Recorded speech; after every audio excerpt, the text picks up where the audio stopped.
Hello, hello. Today we have our top 10 backup running back rankings for the rest of the season. We're nearly halfway through the fantasy season, so good to revisit this. Lots has changed. And there's been some injuries to show why this is important. Rashad White, a great example with Bucky Irving going down. We also have, the Michael Carters of the world where maybe they're not the greatest. So we want to rank these guys out because they're not all the same. So with each card, we'll start here at the number 10 guy, Emmanuel Wilson in Green Bay. There's going to be 5 different things here. Their rank, in terms of just my personal opinion, RB10, RB2 opportunities, not counting garbage time. So for the Packers, how many of those targets and carries is Emmanuel Wilson getting compared to the other backups in that room? And then just my own humble opinion on their situation, the Packers situation, expected volume if he were to become the starter, and then that efficiency so far this year. So with Emmanuel Wilson, he's an undrafted free agent. The talent isn't through the roof, but he's been proven and they've shown that they trust him. He had 3 games last year where he had over 10 touches. He had a touchdown in all 3 of those games, averaged nearly 15 points per game. So I do like him overall if Jacobs were to go down. The reason Jacobs is so incredible right now, though, is because of the touchdowns, that goal line work, all that. Don't think that's one-to-one with Wilson, and this Packers offensive line isn't very good. So Jacobs has been amazing. One of his best seasons, I would say, especially when you consider that offensive line play. So the Packers' offense is good, but the offensive line, their run block win rate is 29th right now. So with Chris Brooks also there, he wouldn't be getting this elite level volume, maybe less touchdowns for sure than Josh Jacobs would be getting, but overall still solid, worth a pickup for most people. RB10 for the rest of the season in terms of those backup running backs.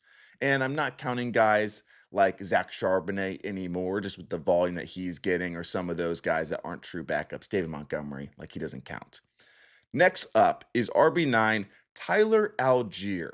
He has, of these guys, the worst situation, which might be surprising because we look at Bijan. Bijan is insane. Their run block win rate, going back to that stat, is 31st right now. A lot of Bijan's production is coming through the air. That receiving has been ridiculous. His explosive plays has been ridiculous. Love it for Bijan. Is Tyler Algier going to replicate all of that if Robinson were to get hurt? Not really. He's fine, and I have him up here as RB9 because he is so proven, and we know what we're going to get from Algier. And he's had years in the past where he's been awesome as the backup, averaging like 18 points per game in the playoffs one year. He was incredible in terms of fantasy playoffs. Super valuable, but more as that flex play, lower end RB2 maybe on some weeks or RB2 some weeks, compared to him having that RB1 hope if Bijan were to go down. The offensive line is much worse. And it's this offense right now in general, they're 28th in scoring. But he's trusted. Number 1 in success rate on the year. That's why he plays. When everyone's complaining, why isn't Bijan getting 100% of touches? Algier is extremely efficient in his role of that short area guy. Number 8, Brian Robinson Jr. Still not 100% confident that it'd be only him in this backfield if CMC were to go down. And there's obviously injury risk there. The efficiency isn't the greatest, and it wasn't even the greatest last year, especially when you consider that Jaden Daniels was his quarterback and helping him in that rushing game. So given this situation, it's solid. Shanahan obviously helps it. He's at 100% of the RB2 opportunities so far. So it depends on if CMC goes down to those other running backs that have always kind of been in the mix. Jordan James being drafted, Rendo was injured, all that sort of stuff. It's more just solid all around. But again, CMC isn't getting a ton of rushing production, as much at least, compared to what we'd expect from CMC. Where Brian Robinson Jr., a lot of his production is coming on the ground, not really through the air. Number 7 may surprise some people, and I'm sorry. I want to give hope. And 7's good. It's just we would expect TreVeyon Henderson to be number 1 in this, or not really be considered a backup running back at all. But this is where we got him. That 69% is with Gibson having that 31%. So with no Gibson, technically he has like 100% of those backup opportunities. Still not 1,000% confident that if Stevenson were to go down, he would be getting all of the work and they wouldn't have some other guy come in. But we've seen this before, like with Vrabel and like Derrick Henry. Like Derrick Henry isn't this bust. It wasn't because he was horrible at football that he wasn't getting opportunities over like Dion Lewis with Vrabel. It was because of coaching, game plan, whatever, everything else. But the other thing with this is Henderson's efficiency. As you see there, a D. This is more objective, I would say. than me just giving my opinion on him, because we look at the stats, his yards after contact, his missed tackles forced near the bottom of the NFL. He has 0 explosive runs on the season. Not a single explosive carry. That is what we would expect him to be great at. It's what we wanted from him at the start of the season, and he's had nothing. The positive is he hasn't had any bad plays. He's actually second best in not having negative or 0-yard runs in terms of that percentage. So really the opposite of what we'd expect. But with the bad offensive line, the bad efficiency, it's a good offense. We'd expect solid volume. He would still be great and still very much worth a stash. But there's some guys that if everybody were to get injured, I would like better. Like the number 6 guy, Monangai, who's been getting just more and more trust from Ben Johnson. He's obviously in a great situation with this offensive line and the opportunities compared to Roschon. That was the big question in the offseason. Roschon started off injured, but even since then, like 96% of those opportunities, Roschon's gotten 2 touches. So this year, it's been Monangai. He's slowly getting more and more work, more and more trust. He got that goal line carry this week over Roschon, who a lot of people thought if he would ever have a role in this offense, that would at least be it. Monangai and Smyth took those goal line carries.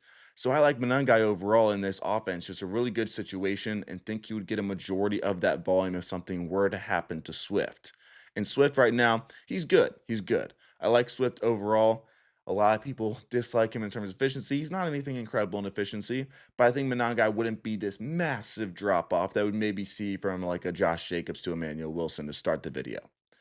Number 5, the next guy would be Bhayshul Tuten. He has been very efficient and in a good situation in terms of his running game. Now, the passing in Jacksonville to running backs is low. This offense in general, not the greatest, but their run block win rate, going back to that stat, number 1 in the NFL. ETN, one of the best in the NFL in yards before contact. It's a really good rushing situation, and we've seen that when Tuten gets his opportunities. He was already getting those goal line carries. But in terms of that negative 0-yard runs I was talking with Henderson being good, that keeps you on the field. For a rookie, it's important, that stat, I would say. He is 4th best, 9th best in points per snap right now. So when he's playing, he's great. So when you have those guys that are the RB1s in points per snap, when they get their opportunity, it usually goes over well. So I would like Tuten here if something were to happen to ETN. Number 4, a guy that I loved this offseason. I thought he had a chance to get more PT with James Cook volume being so low, but it's been the other way. I would still say he's a good backup, though, is Ray Davis. Now, the thing that obviously sticks out is 45% of the opportunities, it's Ty Johnson 50% of the time. So that's not good.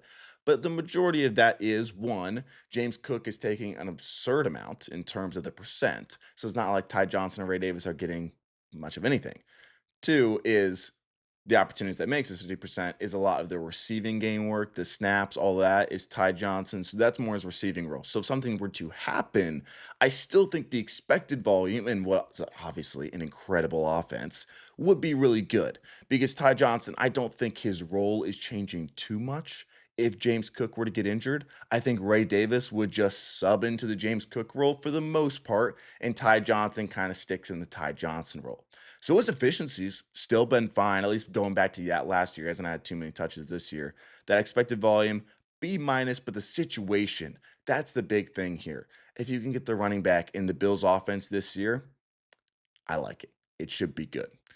RB3, get into the top 3. This guy is one that I was kind of back and forth on all over. I started off with him as like RB8 and moved it up to RB3 after I started researching more, and that is Kenny Gainwell. I feel weird about this one. I feel like I don't like having an Arthur Smith running back this high, but I think it benefits him here because of the lack of trust with Caleb Johnson. He's been getting a little bit more work, but I think if something were to happen to Jalen Warren, I would not believe in Caleb Johnson being that guy as that replacement or taking a decent amount of the opportunities. So right now he's at 81% of those RB opportunities. The main thing here is how low can you rank Kenny Gainwell after we have already seen this for one game, and he had the 3rd best running back volume on the entire week and the 3rd best scoring day. So when you have a guy at the third best volume and at over 25 points, going back to Ray Davis for a second, that is why I still have Ray Davis so high too, is because we saw one game last year and he had 23 touches for 150 yards. It was basically the same thing for Kenny Gainwell, who has been really good in this offense, which is overall a pretty solid situation. Lots of targets in the Aaron Rodgers offense in general right now for the running backs. He is sixth in points per snap and points per touch. So good overall there. It's just one of those things like how much lower can you rank him? Pittsburgh is number 9 in running back points right now. All the other teams that are above them are kind of the teams like San Fran, Atlanta, the guys that are obviously have the overall RB1, 2, 3, 4, the Colts, all that sort of stuff. The teams that had those overall RB1s or top 5 running backs, where Pittsburgh, obviously, more middle of the road. But as a team, they're top 10. The top two, speaking of points per snap and points per touch for Kenny Gainwell, he was number 6 for both. Number 5 for both, believe it or not, is RJ Harvey, a guy that I have not lost any confidence in terms of how good he can be in this offense if he were to be given the role. He has not played himself out of this role at all. J.K. Dobbins has been good. Not saying Dobbins deserves to lose his spot or anything, but in terms of the efficiency stats for RJ Harvey, it is not a TreVeyon Henderson situation where Henderson, it's like, yeah, I want Henderson to play more over Stevenson. He's fumbling a lot, all that sort of stuff. Why isn't he playing more?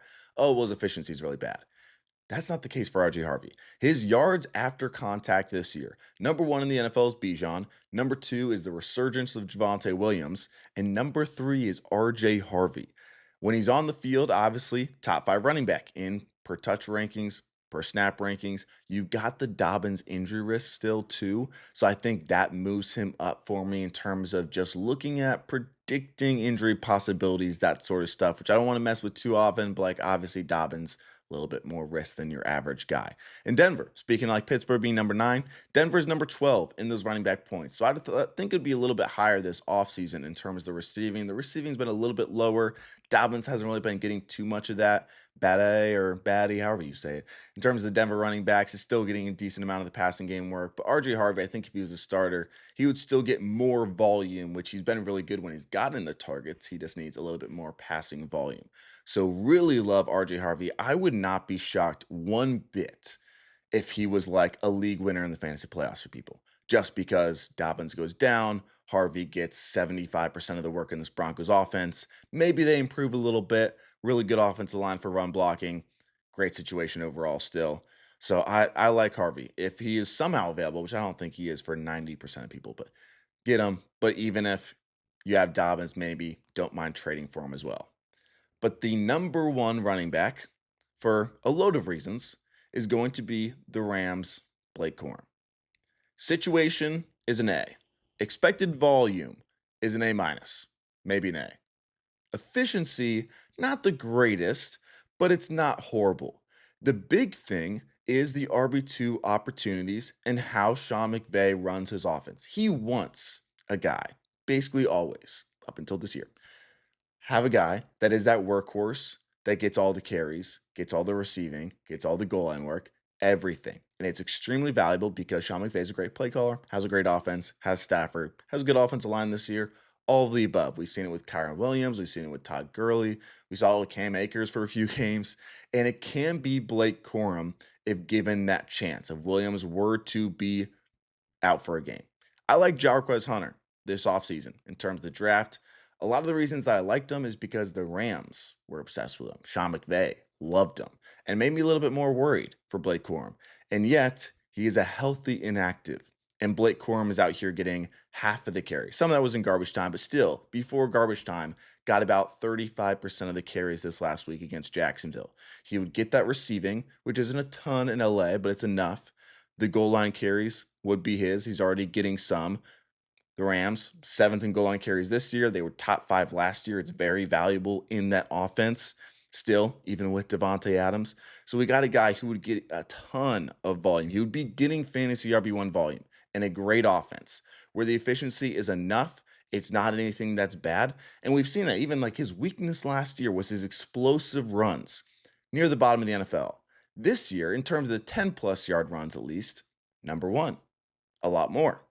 So we've seen some improvements from Blake Corum. It's just too good of a situation, and they've committed too much to Blake Corum as that RB2 for me to not have him as my RB1 in terms of backups. So love Blake Corum for that if something were to happen to Kyron Williams.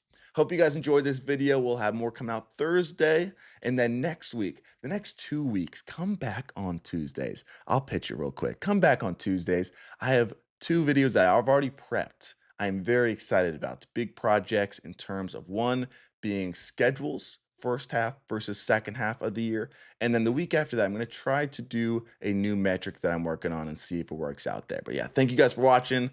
Hope you guys have a great week and see you soon.